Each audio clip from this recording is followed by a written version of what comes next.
Bienvenidos. Si estás pensando en comprar una propiedad en Florida y te preocupa cómo planificar el futuro de tu patrimonio en los Estados Unidos, esta entrevista es para ti. Hoy contamos con la presencia de Ángel Martínez, abogado experto en planificación sucesoral, quien nos guiará paso a paso para asegurar que tus inversiones estén protegidas y que puedas garantizar una sucesión sin complicaciones para tus seres queridos. Hola Ángel, ¿cómo estás? Hola Margarita, bueno, gracias por la invitación, yo muy bien por acá, encantado de poder apoyarte y brindarle conocimiento a todas las personas que te siguen en tus redes. Bueno, gracias Ángel por tu tiempo, por compartir tu tiempo y compartir tus conocimientos. Ángel, vamos a empezar por una de las preguntas más comunes que me hacen los inversionistas. ¿Qué es el estate planning y por qué es crucial para invertir en Estados Unidos? Fíjate, Margarita, el estate planning es una serie de documentos legales o estructuras legales que le van a permitir al inversionista ahorrarse impuestos sucesorales que en Estados Unidos son del 40% del valor de los activos o de las propiedades y ahorrarse tener que evitar eh, evitar el proceso sucesoral llamado probate. En los Estados Unidos, los procesos sucesorales se ventilan ante las cortes de probate o cortes sucesorales. Estos procesos suelen ser costosos y de larga duración. ¿Y cuáles son los impuestos sucesorales que afectan a los inversionistas extranjeros? ¿Y cómo pueden impactar cuando quieren vender una propiedad? Ok, el impuesto sucesoral o estate tax es una tabla, es dependiendo del valor de los activos. Cuando los activos superan $1 millón es el 40%, Margarita. Y si estamos hablando entre $500,000 y $1 millón, que digamos, en esos rangos están la mayoría de los clientes que nos consultan, bien sea entre los de 500,000 en adelante o más de $1 millón. Si es entre 500,000 y $1 millón, está hablando del 35-37%. Es decir, estamos hablando del entre el 35 y 40% en caso de que una persona fallezca y sea propietario de un inmueble aquí en los Estados Unidos, específicamente en Florida. Esto es un impuesto federal, es decir, aplica a cualquiera de los 50 estados. A diferencia de otros estados, Florida no tiene impuestos sucesorales del estado. Hay estados como California que sí tiene los dos impuestos, el federal y el del estado. Florida no lo tiene, solo el federal que acabo de mencionar. Volviendo entonces, estamos hablando del 40% y hay una gran diferencia en el tratamiento fiscal para los inversionistas extranjeros en comparación con los ciudadanos y residentes fiscales americanos. No sé si quieres que desarrollemos esto de una vez o lo dejamos para... No, vamos de una vez para Bueno, fíjate, hablemos del ejemplo de una persona que tiene unos activos por $1 millón para hacer algo, Sí. un ejemplo de sumas redondas. Pues. Estamos hablando del 40%, es decir, esa persona fallece, tiene dos propiedades acá, las cuales suman $1 millón, sus herederos, por la transferencia del nombre de su padre o de sus padres a los hijos, para hacer esa transferencia de propiedad, tiene que pagar un impuesto sucesoral, que es el 40%. Si es $1 millón, estamos hablando de $400,000. A un inversionista extranjero le van a dar un crédito de $60,000 nada más. Es decir, de esos 400,000, rebajan $40,000, $60,000, perdón, y quedarían $140,000, siguiendo el ejemplo, ¿no? En cambio, un ciudadano o residente fiscal de los Estados Unidos, el crédito fiscal es de $13 millones. Y fíjate la gran diferencia que hay en el tratamiento fiscal. El crédito fiscal sucesoral para un extranjero, 60,000, y para un ciudadano residente, 13 millones. Entonces, ahí hay que hacer una planificación. La buena noticia es que existen los mecanismos y las estructuras legales que permiten pues, que se puedan minimizar ese impacto tan grande. ¿Cuál serían esas estructuras, Ángel, que podemos usar para minimizar ese impacto? Ok, Margarita, hay muchas formas de hacerlo, ¿no? Obviamente, esto, lo que llamamos, se hace tailor-made, hecho a la medida de cada familia, de cada inversionista, ¿no? Pero todo pasa por la incorporación de empresas domésticas o americanas, ¿no? Que sean las propietarias de los inmuebles. Ahora bien, las acciones, que son una de las cosas más comunes que nos consultan acá inversionistas extranjeros. Bueno, yo tengo mi LLC o tengo mi Corp y esa es la dueña de mi propiedad, de mis inmuebles. El asunto es que las acciones de todas las compañías americanas están sujetas al impuesto sucesoral y están sujetas al probate. Que después vamos a hablar de eso también, porque digamos los dos grandes objetivos de una planificación sucesoral en los Estados Unidos son evitar el probate y minimizar el impacto fiscal. Entonces, volviendo a tu pregunta original, pues bueno, sí, hay varias formas de hacerlo. Lo primero es que esa compañía americana, crearla para que sea la dueña de los inmuebles acá y que la accionista de esa compañía americana no sea la persona natural. Porque si es una persona natural y es extranjero, por las acciones de la empresa americana, siendo accionista de la empresa americana, va a tener que pagar el impuesto sucesoral y va a tener que ir al proceso judicial sucesoral.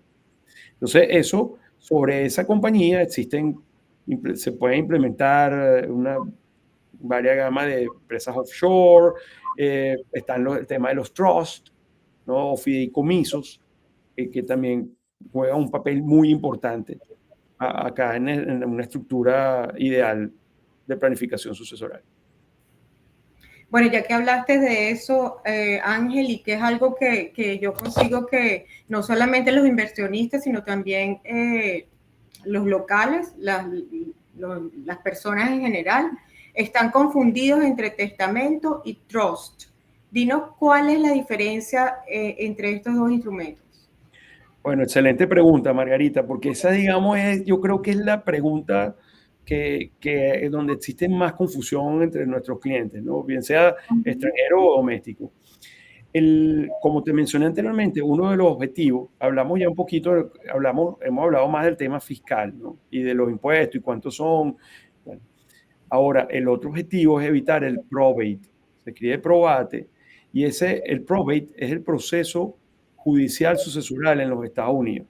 Es decir, el común inversionista extranjero que tiene su inmueble a nombre personal o a nombre de una compañía, pero de la cual esa compañía, él es accionista, parece esa persona, ese inversionista, como persona natural, como accionista de la empresa, si fallecen, tienen que ir sus herederos al probate. ¿Y qué es el probate? Es un juicio, es un mini juicio, digamos, que puede durar 2 o 3 años, ese mini juicio, ese proceso. Se lleva, los abogados hablan con los herederos, los herederos tienen que contratar unos abogados de probate, ellos le van a pedir la relación que hay familiar, la partida de nacimiento si son hijos, si el acta de matrimonio si es la esposa o el esposo que le sobrevivió al cónyuge fallecido, y se presentan a la corte. Tienen que publicar carteles para que los acreedores de esa persona que falleció, el fallecido, vengan y traten de cobrar con los bienes de la herencia. Eso pasa 90 días y ahí empieza todo un tema, todo un proceso. La forma de evitarlo es mediante la implementación de un trust. El trust evita el probate. ¿Y cómo lo evita? Bueno, en el trust se menciona a los beneficiarios, quiénes son los beneficiarios o los herederos, pues, en el trust, y pasa directo la propiedad a esos beneficiarios mencionados en el trust. En cambio, en el testamento o will no evita el probate. Él facilita porque le da al juez, digamos, el deseo, por eso le dicen will, ¿no? El deseo de quien hace el testamento, pero igual tiene que ir al probate. En cambio, con el trust no va al probate y los familiares del beneficiario van directo y reclaman la propiedad a su nombre. ¿Qué ventajas tiene, Ángel, no ir al probate? Bueno, el probate. Sí, hay dos ventajas esenciales. Al evitar el probate, te estás ahorrando tiempo y dinero. El tiempo que puede durar un probate para un inversionista extranjero puede ser hasta 3 años. ¿ok? Entonces, y digamos, ¿en qué perjudica a los herederos de un inversionista extranjero esto? Bueno, que mientras ese tiempo transcurre, los herederos tienen que mantener los activos, ¿sabes? Porque hay que mantener, y tú, por tu profesión bien lo sabes, tienes que pagar los impuestos municipales, los del condado, pues, y tienes que mantener el inmueble tal como Claro. hasta que la corte, el juez sucesoral, determine quiénes son los herederos por la ley del estado de la Florida, ¿no? En el caso de Florida, ¿no? El primero es tiempo y el otro es dinero. Un proceso de probate normalmente no va de 8 o 10 mil dólares en el mejor de los casos. Usualmente los abogados de probate cobran por porcentaje en base a los activos, el valor de los activos también. Entonces, no es lo mismo esperar 3 años a que ya tú puedas, los herederos puedan disponer que inmediatamente a través del trust, bueno, no, decir inmediatamente es exagerado, pero digamos en un mes se hacen todas las actualizaciones y ya los herederos aparecen como los propietarios de los activos. Sí, ese es un tema que la verdad yo tampoco conocía, porque yo, en general, yo creo que en nuestros países lo del trust no se usa como acá, entonces, pero desde que he aprendido de ello, me parece que es una protección increíble que hasta, o sea, uno como americano debe tenerlo, que esa es otra cosa, ¿no? Que hay mucha gente que piensa que no, y te puedes evitar una serie de complicaciones y de cosas desagradables que te pueden pasar. Sí, nosotros aquí en la firma nos hemos empeñado en hacer una campaña y, bueno, nos facilita que hablamos español y podemos transmitirlo en nuestro idioma.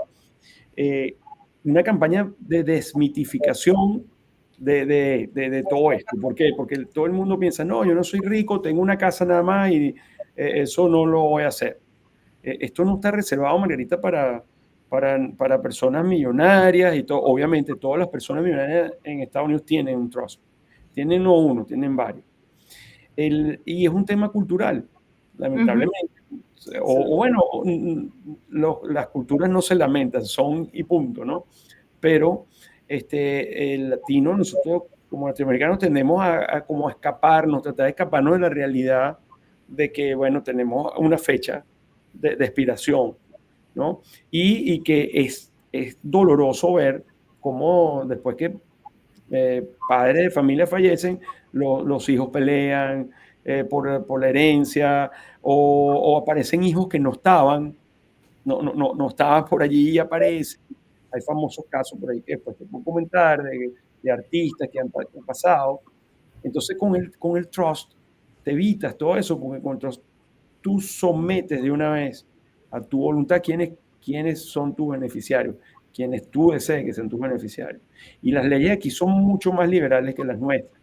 Aquí, por ejemplo, tú puedes heredar a un hijo. En los códigos civiles, nosotros como planificadores internacionales nos hemos dado la tarea de revisar el Código Civil argentino, colombiano, mexicano y de otros países, y siempre hay una cuota legítima, una mínima cuota que hay que darle a los hijos. Aquí no, aquí tú puedes darle mediante un trust, inclusive puedes nombrar beneficiario a tu mascota. Entonces, es todo un tema y hay que aprovechar, digamos, esa libertad legal que le da el sistema americano para un inversionista extranjero nombrar los beneficiarios que quiera a través del trust. Excelente esa parte. Qué bueno que estás haciendo esa campaña. Es de gran ayuda. Y Ángel, otra de las preguntas comunes es el FIRTA, el famoso FIRTA, que hay mucha también desinformación. El FIRTA te afecta cuando compras, cuando vendes. ¿Qué nos puedes decir del FIRTA? Bueno, el FIRPTA es la ley que regula todas las transacciones inmobiliarias para los inversionistas extranjeros. Principalmente, digamos, el efecto más inmediato que puede tener un inversionista extranjero respecto a esta ley es cuando un extranjero vende un inmueble por vía de esta ley. La compañía de títulos, que es como, digamos, lo que equivale al registro inmobiliario en nuestros países, debe retener el 15% del monto de la venta, en principio, y esas son ciertas excepciones que ahorita no vamos a profundizar, pero él debe retener el 15%. A veces los clientes se asustan cuando dicen, bueno, no, te van a retener el 15%. Eso no es una deducción automática, es una retención que hace el IRS porque como el inversionista es extranjero, para, digamos, que no se vaya corriendo, ¿no? Como decimos en algunos de nuestros países, que no se vaya con la cabulla en la pata, ¿no? O sea, le retienen para asegurar el análisis. O sea, después que retiene el 15%, entonces el IRS hace un análisis. Nosotros lo sometemos a nuestros contadores asociados a la firma para nuestros clientes y los contadores, pues, obviamente, ahí se vienen gastos, los gastos que se pueden deducir de cualquier venta, de comisiones, mantenimiento que se hicieron, reparaciones, hay una serie de gastos que contablemente se pueden reflejar y de ese 15% también se reduce ese monto, pero esa es una de las consecuencias de esa ley. Y la otra es los traspasos, Margarita, que vemos con cierta alarma la cantidad de traspasos que hacen inversionistas extranjeros. Por ejemplo, no, le voy a poner esta casa a nombre de mi hijo. Es un ejemplo muy común. Y lo traspasan mediante un título, una forma de traspasarlo llaman el Quick Claim Deed, ¿no?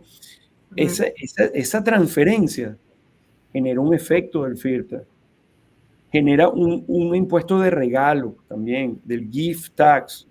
Aquí hay tres grupos grandes de impuestos: el impuesto sobre la renta, el income tax, el impuesto sucesoral, que ya hemos hablado en este webinar, y el impuesto de regalo, el gift tax. Entonces, ¿qué pasa? Nuestra idiosincrasia en Latinoamérica dice, no, yo lo pongo en nombre de mi hijo de una vez y así me evito todos esos temas sucesorales. Bueno, resulta que si usted hace una transferencia gratuita, aunque sea su hijo, usted va a tener que pagar el 40% de impuestos también por ese regalo, y lo paga el quien dona, quien regala.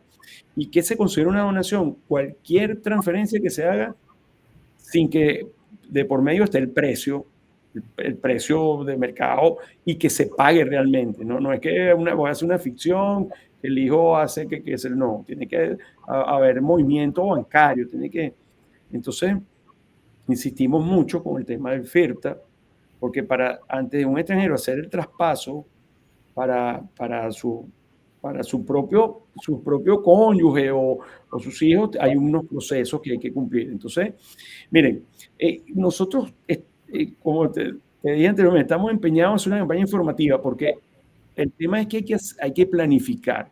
Y así empezaste tú cuando arrancamos con esta entrevista. Aquí es el país, Estados Unidos, el país que más cobija a los inversionistas porque le brinda seguridad jurídica, económica también, pero hay que hacerlo planificadamente, o más que un pero, y hacerlo planificadamente. Y hacerlo planificadamente. Todo esto que estamos hablando no es para asustar o espantar a los inversionistas, todo lo contrario, es cómo hacerlo, y hay formas de hacerlo. Hay formas de minimizar el impacto fiscal sucesoral, hay formas, no evasión. Estamos hablando de minimizar impacto fiscal, estamos hablando de evitar el probate, que es un proceso, es un dolor de cabeza por las consideraciones antes expuestas, y está el tema del FIRT también. Y Ángel, ahora que tocaste lo de los países, por ejemplo, con respecto a mis clientes mexicanos, ¿hay algo especial con los clientes mexicanos con respecto al FIRTA, con respecto al trust, a toda esta parte de sucesiones? Bueno, afortunadamente tenemos muchos clientes mexicanos y el mensaje es, los mexicanos tienen una gran ventaja, ¿no? Que en México no existe el impuesto sucesoral, ¿no? AMLO, ahorita él intentó al principio, hubo varios intentos allí de unos proyectos de ley que no pasaron. Entonces, para los mexicanos es más sencillo porque los mexicanos pueden incorporar, por ejemplo, su sociedad anónima, su compañía anónima mexicana, y que esa compañía anónima mexicana sea la accionista de su compañía americana. Claro, entonces un tema de recipre, y hay una serie de cosas que nosotros trabajamos. Nosotros tenemos ya unos abogados asociados, fiscalistas mexicanos, pero en general es más sencillo. Es más sencillo. Y la mayoría de nuestros clientes mexicanos, bueno, yo diría que un poquito más del 50% detentan la doble nacionalidad, son mexicanos y americanos. Entonces, el tema fiscal no es que pase a ser un segundo plano, pero sí se facilita, pues, porque tienen la exención esta de los 13 millones. Por cierto, Margarita, esa exención para los ciudadanos residentes o contribuyentes fiscales estadounidenses o americanos va a bajar de 13 millones a 7 millones aproximadamente a partir del 1 de enero de 2026. Sí. Eso va a Del bajar. 26. Sigue siendo un techo alto. Hay alternativas para las personas que tienen un income network alto. Pues. Hay también otras opciones dentro del mismo Estados Unidos, otras jurisdicciones. Eso De lograría. 3 a 7, Ángel. ¿Perdón? De 13 millones a 7 millones. Sí, la ley mismo lo establece. O sea, eso ha subido por inflación y lo va a bajar a 5 millones. Realmente el monto va a ser 5 millones más inflación. Entonces, todos los analistas consideran que va a estar por lo menos entre los 7, 7 y medio. Pero digamos, el monto son 5 más lo que te comenté de la inflación. Casi todos los que estamos involucrados en el medio pensamos que eso lo va a indicar el mismo gobierno, va a estar por lo menos 7 millones y medio. Eso estamos planificando en base a 7, porque el 2026 lo tenemos a la vuelta de la esquina, Margarita. Sí, sí. Entonces, prácticamente estamos planificando para todos nuestros clientes ya después del 2026. Entonces, para prepararte para el futuro. Lo bueno es que si están casados y son ciudadanos, eso se suma, las dos excepciones se suman. Entonces, son 7 millones y medio, va a ser 15, pues 7 millones y medio por 2. ¿No? Eso se llama portability, o sea, entonces, que es un buen cap, un buen techo. Y Ángel, esto es para los mexicanos y para Latinoamérica, colombianos, que tengo a clientes colombianos, argentinos, ¿hay alguna otra diferencia entre esos países o es más o menos, o es estándar para ellos? Parte, el concepto de planificación tiene que, per se, transmitir un mensaje al cliente de seguridad y tranquilidad. Y es dependiendo del país. O sea, tenemos, no lo decimos nosotros, son nuestros propios clientes colombianos. Nos han dicho, mira, no quisiera, por las circunstancias políticas que está viviendo mi país, mezclar una compañía colombiana con un trust americano, con una compañía americana que después esa sea cuelgue al trust. Entonces, depende, ¿no? Los argentinos están ahorita con el gobierno que tienen, están como más tranquilos. Sí, pero hay opciones de otro tipo de jurisdicciones que le estamos ofreciendo a los ciudadanos colombianos, los inversionistas colombianos, para minimizar el impacto sucesoral, del impuesto sucesoral. Sí, como hemos hablado, Ángel, y como yo le aconsejo a mis clientes, que lo que yo les aconsejo es hacer una cita contigo para que tú hagas una evaluación y puedas ver el escenario completo, para que los puedas orientar en ese diagrama que ellos necesitan para blindarse en su inversión. Porque obvio todos sabemos de personas que no han sido bien asesoradas y pues lo han pagado y caro. Yo los quiero invitar. Ángel es parte de mi equipo multidisciplinario, igual que tengo a Ángel como el abogado de planificación fiscal, están los contadores, están los financistas, así que no duden en pedir una cita con Ángel, de verdad que se los aconsejo, es primordial, yo diría que hasta antes de invertir para saber dónde estamos pisando. Bueno, de nuevo agradecerte la invitación. Nuestro lema, Margarita, es Planning First. El Martínez Legal Firm es una firma de abogados Todos somos abogados miembros del Bar de la Florida y del American Bar Association. Yo tengo más de 30 años trabajando en esto. Es un tema más de desmitificar, insistimos, y esa es nuestra campaña. No perder el miedo a planificar, a solucionar, porque al fin y al cabo, por lo que uno trabaja toda su vida, entonces pues tener que, nuestros seres queridos tienen que pagar grandes cantidades y tener que ir a procesos judiciales no deseados, pues, ¿no? Nadie desea, todo el mundo, yo que he sido abogado de hace 35 años, no me gustan los pleitos legales. O sea, yo siempre he sido solucionador, ¿no? y planificador. Entonces, bueno, te agradezco, aquí estamos a la orden. Nosotros tenemos nuestro Instagram, Martínez Legal Firm, ahí nos pueden enviar un DM y respondemos. Ahí están todas nuestros contactos, nuestros emails. Aquí estamos a la orden y te agradezco de nuevo abrirme este espacio.